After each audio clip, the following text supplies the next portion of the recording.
hunting for the elusive kiwi down under. Zipping through the agility course, Pugsley's a champ. And this gentle giant makes the little things easier.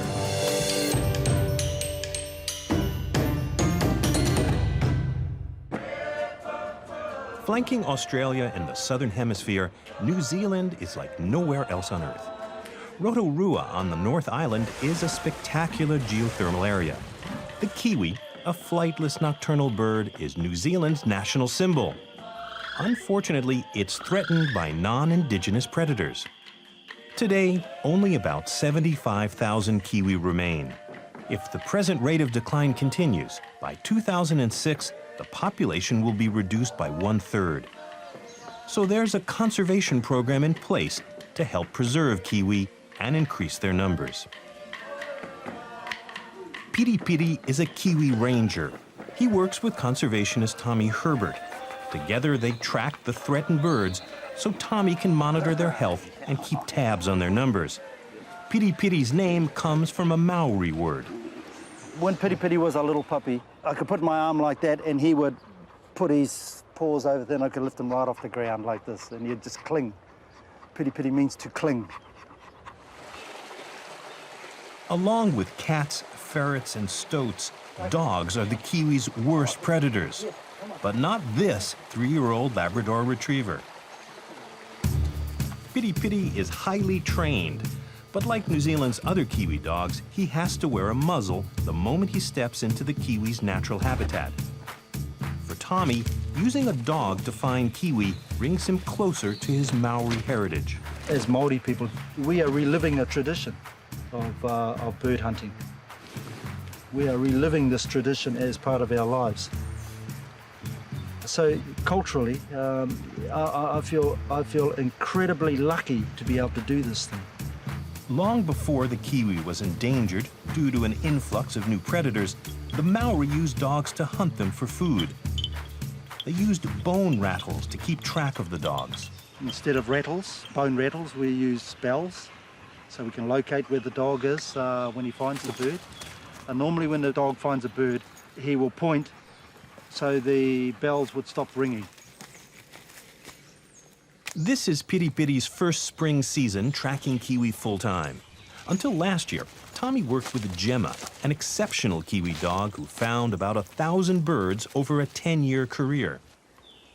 Gemma helped Tommy teach Piri Piri how to locate kiwi.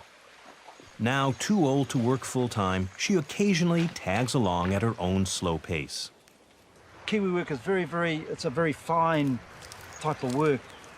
None of this rushing in business, you know, because the bird will just flush and it'll run. You really want a dog with a bit of liveliness in it. You don't want a pet poodle or a pug dog or something like that. You want something that's, you know, that's got a bit of dog in them, a bit of mongrel in them.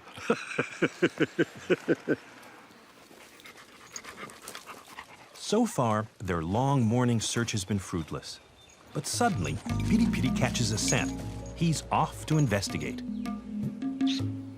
If he finds a bird or he finds a nest, Kiwi, and I call, Piri, and he doesn't come, I know, bang, he's onto it. He's got something there. I need to go there immediately. Kiwi, Piri. Piri Piri's found something. It's a kiwi nest.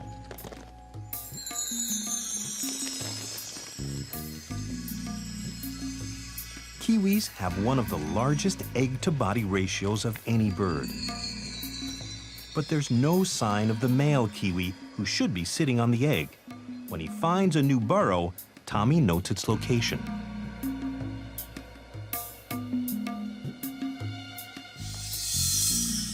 No kiwi yet.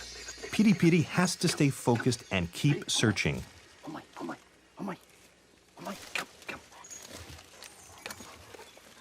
Saving kiwi is a major operation spearheaded by the New Zealand Department of Conservation. As well as searching for new kiwi, Tommy and Piri Piri look for birds that have been fitted with tiny radio transmitters so that Tommy can monitor their health regularly. But modern technology can only take them so far. It's no match for Piri Piri's ability to pinpoint exactly where the birds are hiding. He just uses that nose like a pig rooting in the ground. You can hear him snuffling away there. Going hard, you know, and when he does that kind of sound, you know that it's very fresh. The bird is very close. Come on, Piri Piri, let's go. Radio transmitters in hand, Tommy and Piri Piri head back into the bush on the trail of the elusive Kiwi. Tommy uses a radio receiver to close in on the Kiwi. Piri Piri may have to hunt for weeks without finding a new bird. When he does find a Kiwi, Tommy will give it a checkup. Hunting down Kiwi is no walk in the park. The birds choose to hide their nests in the forest's roughest terrain, making Piri Piri's job challenging. They'll pick the thickest, the roughest bit of terrain to live in, you know. I mean, that's where they feel safe. If they just lived out on ridges and stuff, they're more prone to predation. I feel a bit sorry for the dogs sometimes because, you know, especially on hot days, you're not near water, and it's quite hard on them, quite hard on the dogs. The radio signal tells Tommy that one of his tagged Kiwi is close by. But Piri Piri doesn't need a receiver. Wait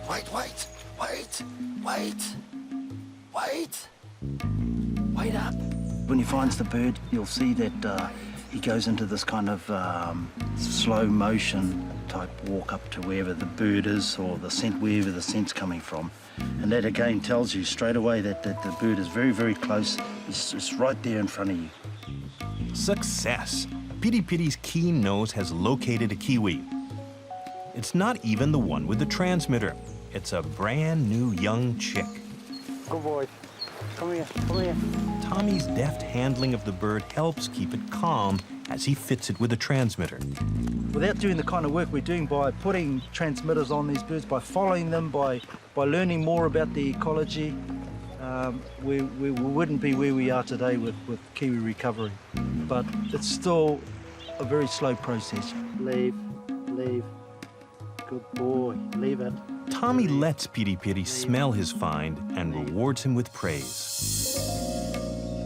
He has to keep still while Tommy examines the bird. One of the hardest things to teach this kind of dog is not to pick things up.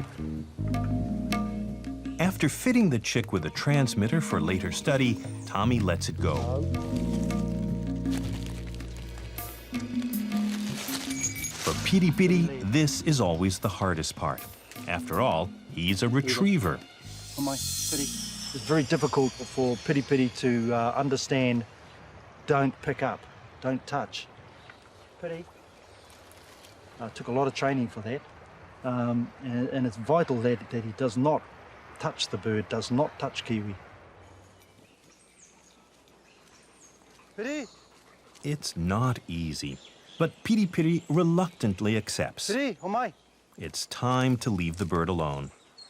It's his keen dedication that makes him a great Kiwi ranger. I certainly wouldn't be able to do the kind of work I do, nor would anyone else in conservation who work on threatened species be able to carry out the work without these dogs. As far as being my mate, he's pretty good. Means a lot to me, this place here. And over the number of years I've been taking things out of the forest, just take. Now is the time to give it back.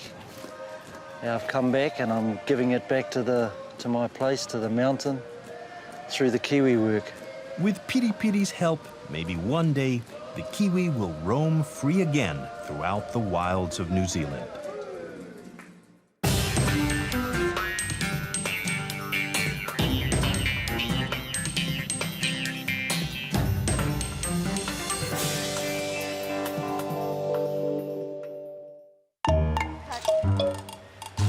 Like most pugs, 5-year-old Pugsley is a good-natured companion. Her owners, Peggy Mays and her husband Bennett, enjoy taking her to the beach.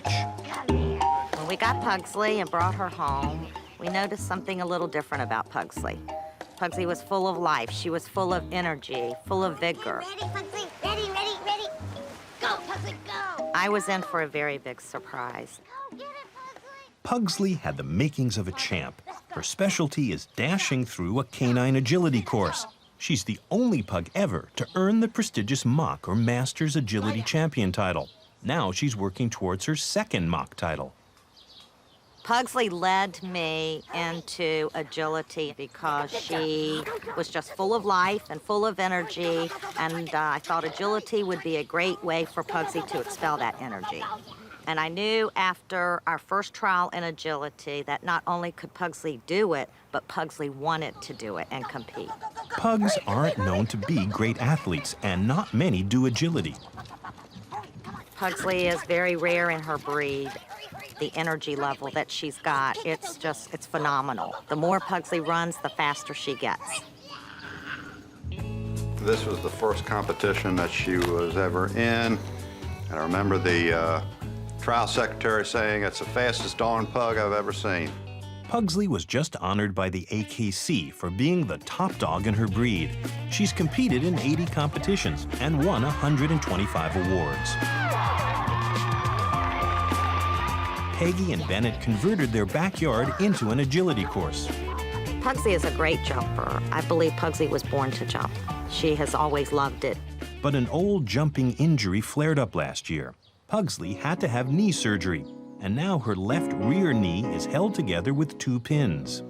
How's that doing? It's doing very well. Pugsley competes nearly every weekend towards her second Mach title. It's doing? Her veterinarian, Dr. Richard Chance, makes sure her knee is holding up. Seems to be very stable. Looks really good. Okay, I think that problem is okay. But Pugsley's knee isn't the only concern. She also has a life-threatening immune disorder. I'm very concerned about it, but I don't let it overcome me. I try to take care of Pugsley the best I know. Come on, heel. The largest of the toy breeds, pugs are believed to originate from China. Their forehead wrinkles represented lucky symbols for the Chinese. Pugs are natural clowns and are good with children. Let's get that tire, get that jump. To earn a Mach title, a dog needs speed points and double qualifications, or double Qs. In competition, there are 2 agility courses, and a double Q means a perfect score on both. Hurry, Pugsley, target, target. Hurry, Pugsley, target, hurry, target. Oh, Peggy's hoping Pugsley will rack up another double Q next weekend. Oh, the course is going to be wide open for the dogs. They're going to move indoors and dirt. And Pugsley, you really have to be focused and watch Mommy today. See this course? You can do that. You just gotta watch Mommy. Watch Mommy's every move. Let's go do agility. Let's go do agility. Come on, let's go. Today's competition is being held in Woodbridge, Virginia. Over 500 dogs are competing.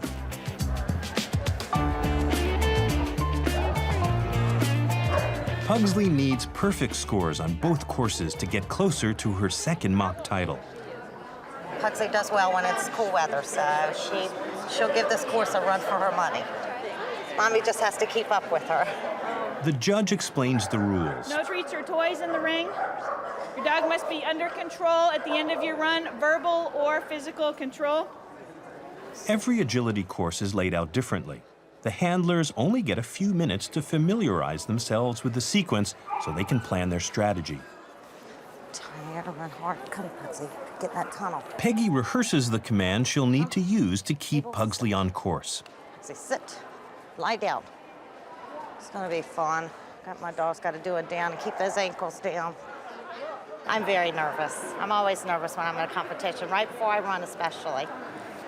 I can't have any mistakes. So it's not like other sports where you can have a few mistakes and still maybe come out and ahead and win. There is no such thing in agility. It has to be a perfect run. You listen to your mommy real good, and you do your weave pulls and jump when mommy tells you to jump. After some final advice from Dad, Pugsley is ready to compete.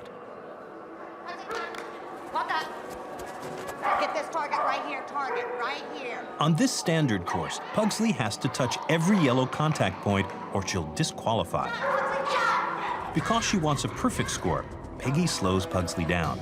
But they still have to finish within the time limit.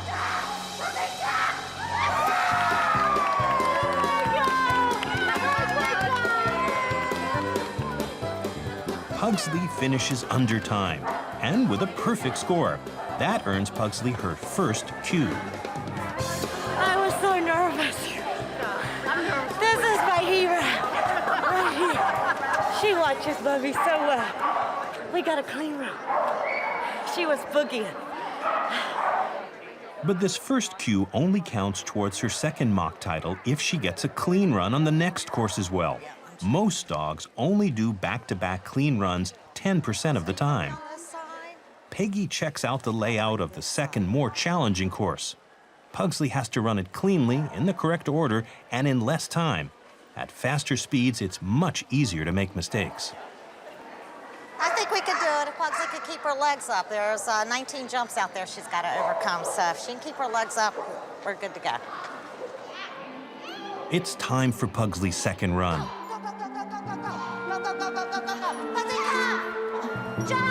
She's off to a great start. But she goes for the wrong jump. It could blow everything. But Peggy quickly gets her back on track.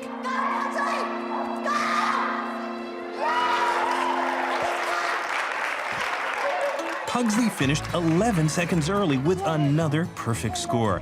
That means she got her double Q, and she's one step closer to her second mock title. Pugsley is not only a super pug, Pugsley is a super competitor. And she loves the sport, and we have a great time together. And I'm proud of her, and this is her 8th double Q for her second mock to make history all over again. Yes, yes, and I love you. She is an inspiration to me in my life and brought all the good out in me and made me a better person. Because with Pugsley's illnesses and all the ups and downs we've been through, you learn not to ever take life for granted, and I have never taken her for granted. I enjoy her every day like there is no tomorrow.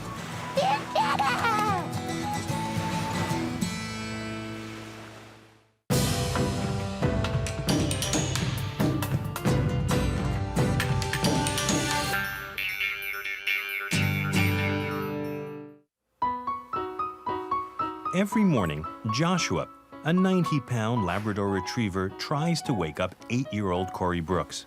But he's new to the job, so it takes Cory's dad, Greg, to actually get them out of bed. Cory has muscular dystrophy. Josh is his service dog. It's a muscle wasting disease that gets worse as he gets older. So as he gets older, he'll have less and less muscle function. So at this particular time, he pretty much can still walk, but he really can't run. Can't ride a bicycle, do anything like most of the other kids. As Cory's condition progresses, Joshua will take on more tasks to help him. Josh is one of the largest dogs ever trained by Canine Companions for Independence. And Cory is one of the smallest recipients. All right, he looks handsome now, doesn't he, huh? It was a match made in heaven. Joshua's doing great with Cory. They have a loving relationship with each other. Being that Joshua's so big and Cory's so small, he'll let him lay on him and he pulls on his ears, and you know, Joshua just sits there and lets him do whatever he wants to do. He gets stuff for me. He's always with me. Joshua joined the Brooks family 2 months ago. He's still learning to focus on Cory and not be distracted by other people, especially Cory's brother and sister. The oldest two kids want to treat Joshua like a pet. You know, his role in the family is to be a skilled companion for Cory. Joshua loves people, but to do his job properly, he has to bond with Cory only. He's sitting there and he's like, "Can you pet me, please? Please pet me?" He's so irresistible. I mean, it's hard not to. Josh and Cory are still getting to know one another. The pair haven't spent much time in busy public places, so today is shaping up to be an especially big day. Will he resist distractions and focus on Cory? Tell him so he'll do it. Sit. Gotta tell him like you mean it. Sit. Good boy. Give him some praise. Good boy. Today is Halloween.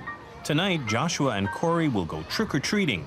But first, Joshua will join Cory at school for a hopathon to raise money for muscular dystrophy. Okay, everybody. Hop, hop, hop. At the hopathon, Joshua and Cory join right in. His dad stays close by to supervise. Josh supports Cory and helps him balance. He stays beside Cory and doesn't pay attention to the other kids petting him.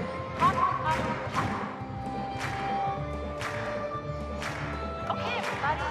Front and back. Hop, hop, hop. The students raise $900 for the Muscular Dystrophy Association, and Joshua sees to it that Cory has a wonderful time. You did good. You did awesome. It's dress-up time. Tonight is Joshua's first time trick-or-treating. He and Cory are going out as bikers. Smells nasty. It's another test for Joshua. He'll be working at night for the first time and could be distracted by all the costumes and strange noises. Night falls, and Joshua and Cory cruise the neighborhood for their share of candy. Trick or treat. Trick or treat. Hello. Hi.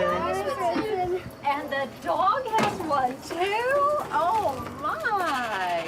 I like your outfit. Joshua does well and gets plenty of treats himself. And Josh, you get more.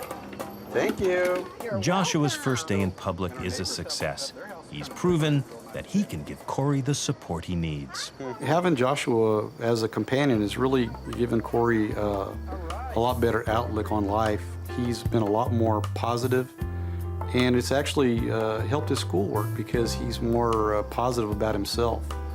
Prior to getting Joshua, he was starting to be kind of negative about himself, and we hear a lot less of that now. We hear a lot more about, I can do this and I can do that, because he has someone there for him.